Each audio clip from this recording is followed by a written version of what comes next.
welcome to this first video in this lecture series on ethics. In this initial video, what I want to do is introduce the discipline of philosophical ethics, tell you a little bit about some of the questions that we'll be looking at and attempting to answer in this course, and also tell you about some of the broad themes that have structured my thinking and the way I have put the course together and the way I've designed it. In order to accomplish these tasks, I actually want to start with a passage from a very famous philosopher named Aristotle, an ancient Greek philosopher whose Nicomachean Ethics is going to occupy most of our time in the first half of this course.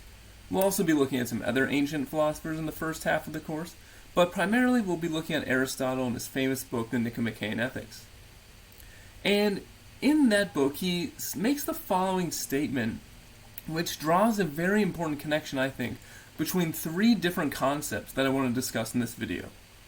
Now first, for a little context, what he's attempting to do in this passage is just give a sort of first stroke or first attempt at giving a general conception of what it means to be happy. Okay, so here's what he says. He says, most people, I should think, agree about what it referring to happiness, is called. Since both the masses and sophisticated people call it happiness, understanding being happy as equivalent to living well and acting well. Okay, so what is the very important connection that I see in this passage? Well, if you look at the part I've highlighted in red, notice he draws a connection between being happy, living well, and acting well. And those are three distinct concepts, right? And so I want to do a little bit in this video to spell them out and think about whether Aristotle is right to connect those and what it means to connect those. So first, I want to talk a little bit about the difference we might think there is between living well and acting well. And in fact, this is the major sort of division I see in the course and the way I've designed it.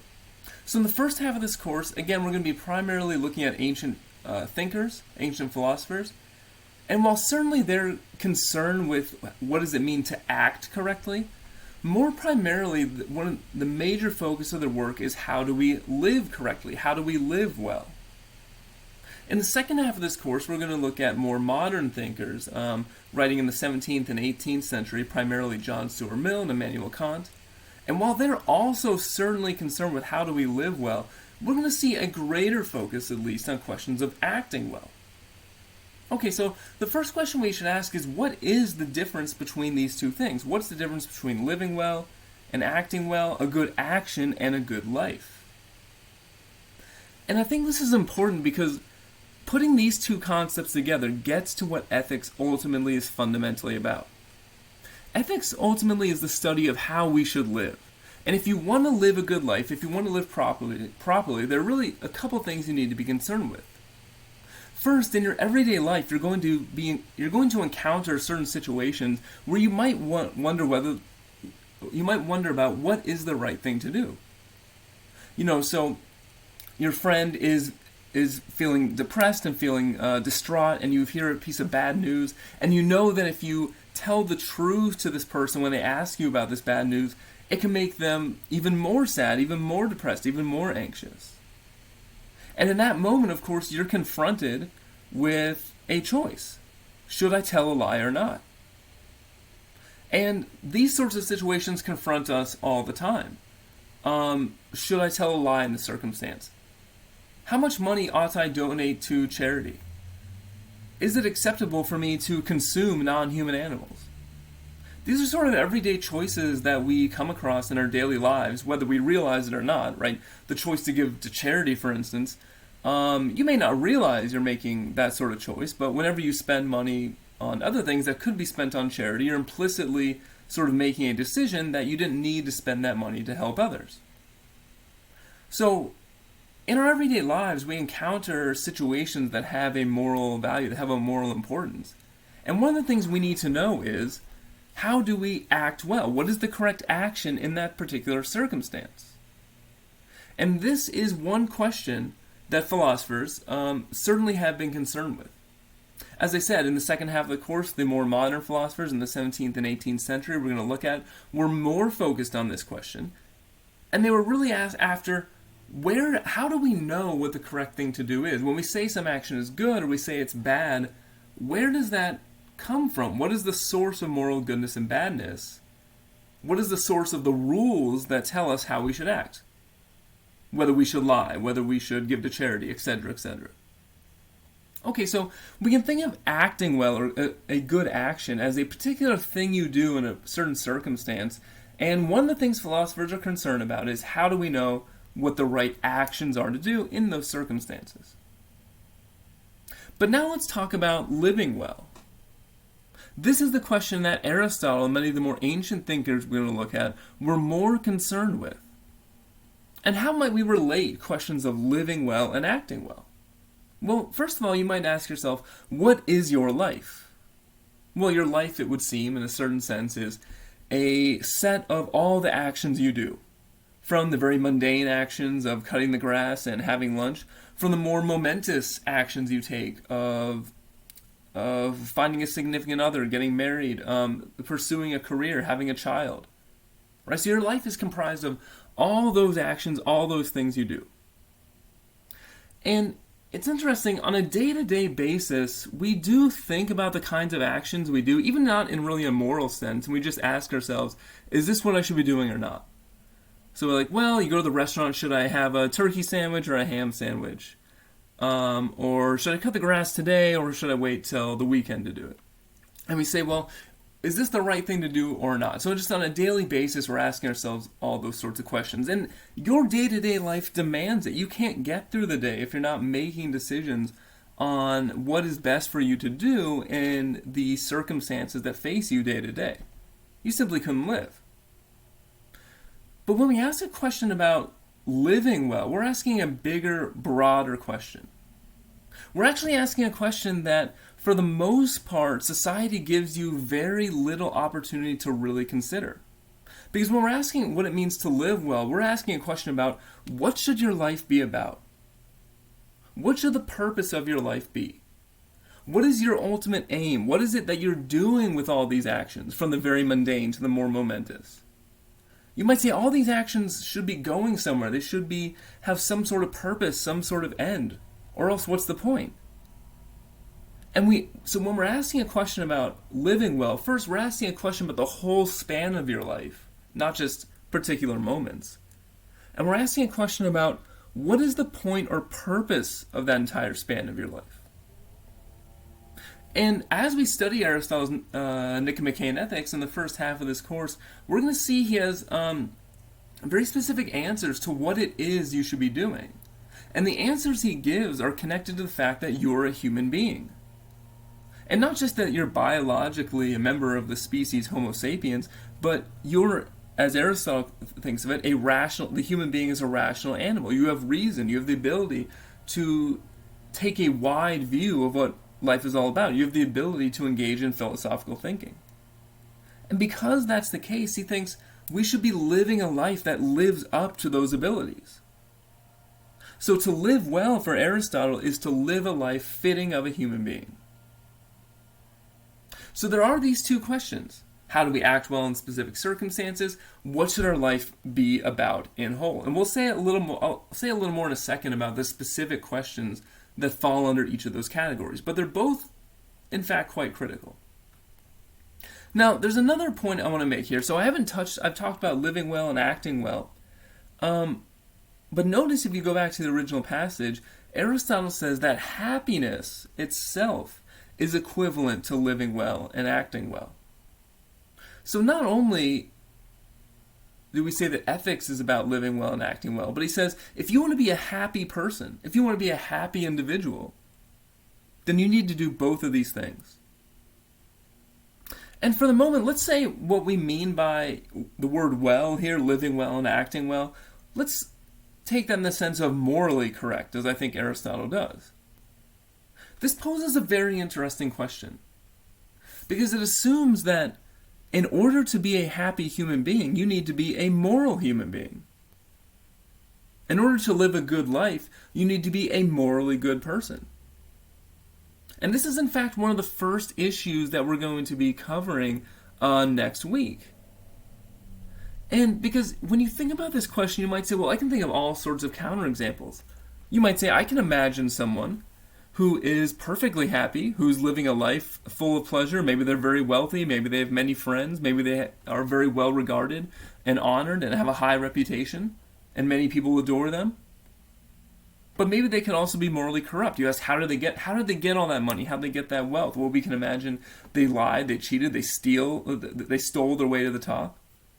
They engaged in all sorts of immoral behavior. They took advantage of people, they exploited them. And they did so because they were in a powerful position. They were able to do so. It's not hard to imagine how it seems like it's possible that someone could be both very happy and have all their desires fulfilled, and yet also be very immoral, in fact, morally corrupt and bad from an ethical point of view. And this is a fundamental philosophical question. It's one I'm going to be very interested in hearing your further thoughts about. But it's interesting to me that Aristotle says, no, you cannot be happy if you're not living well and acting well. You can't be happy if you're not a morally good person.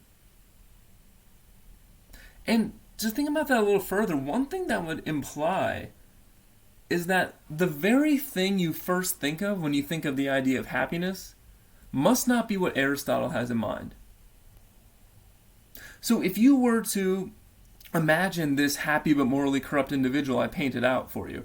I said, living a very pleasant life with many friends and a lot of money and a lot of possessions, a nice house, a nice car, maybe a yacht.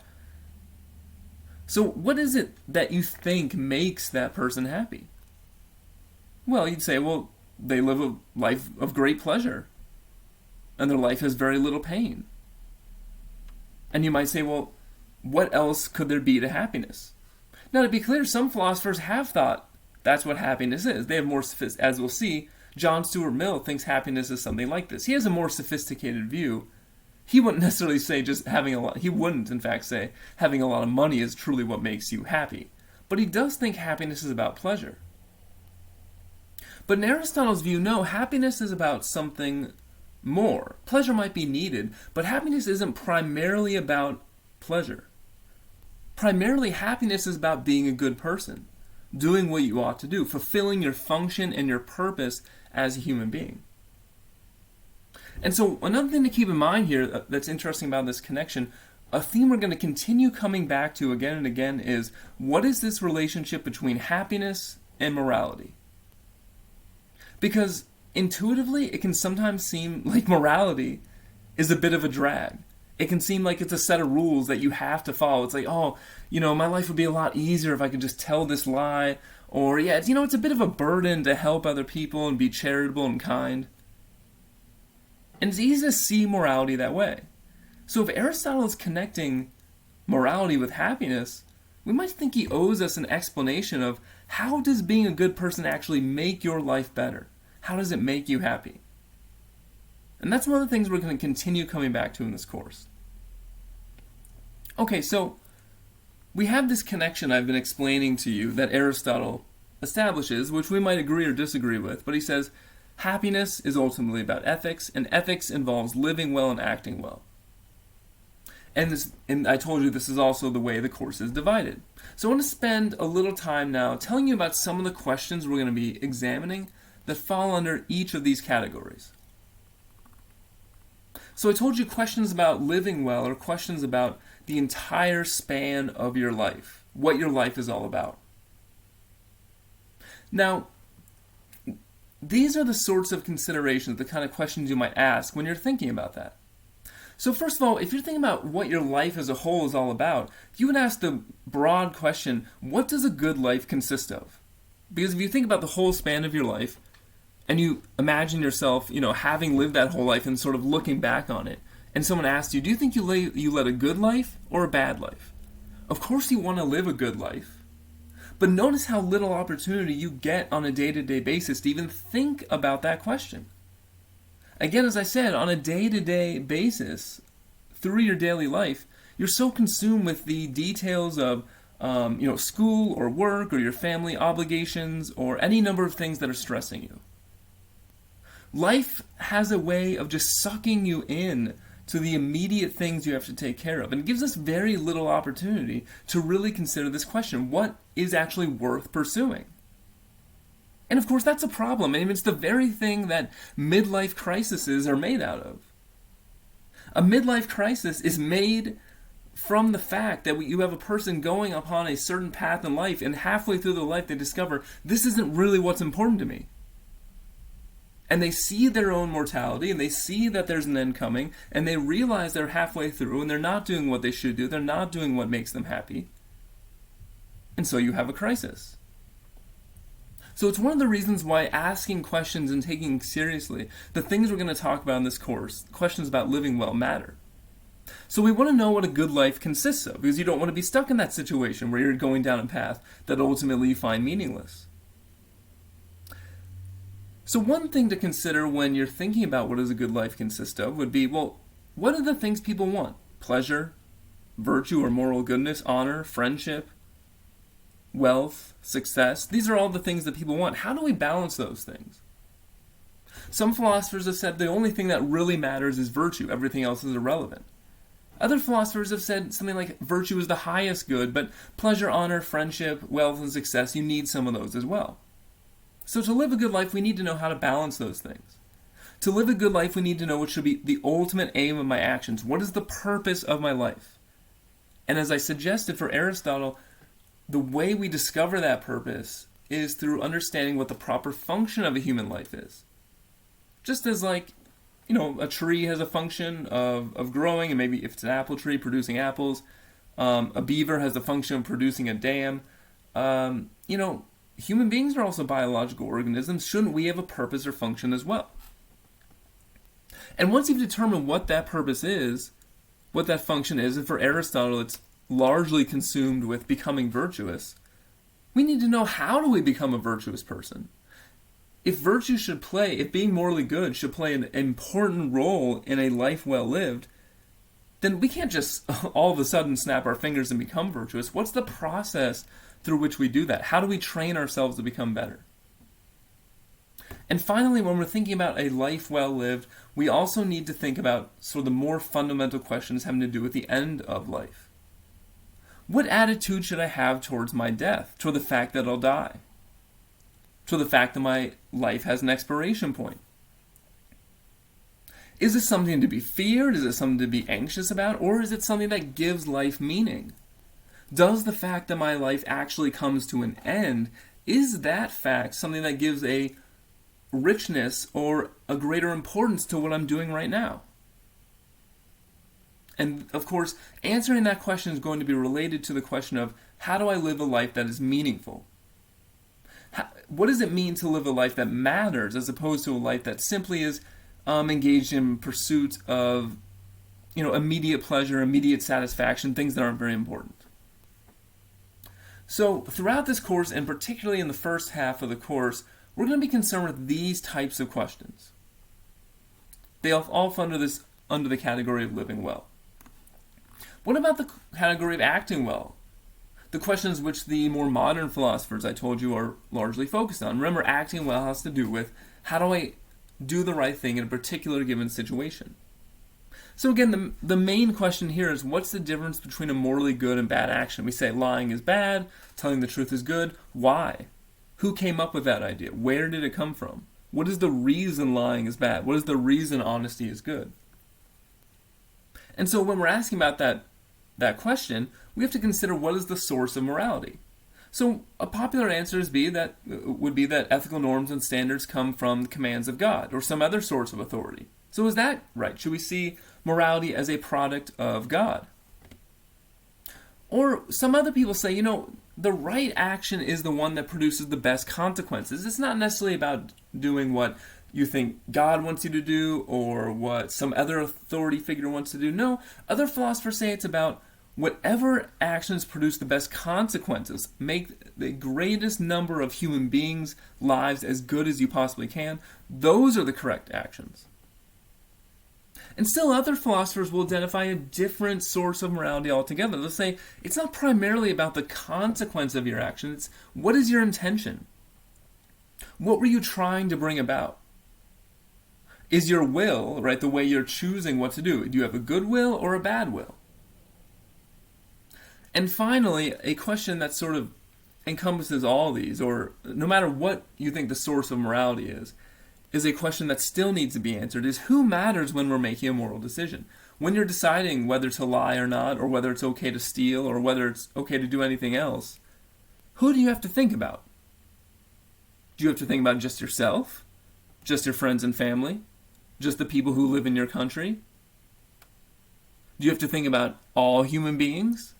Do you have to think about species that aren't human?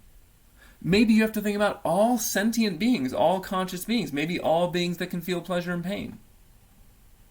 So there's a further question still. When we're acting well, we need to know who matters, who is important when I'm thinking about whether my action is good or bad. So in any case, these are some of the main questions we'll be looking at, primarily in the second half of the course, when we ask questions about what does it mean to act correctly from a moral point of view. Okay, so I will stop there. I hope this video was useful and helpful, at least a little bit entertaining perhaps, and I will see you in the next video.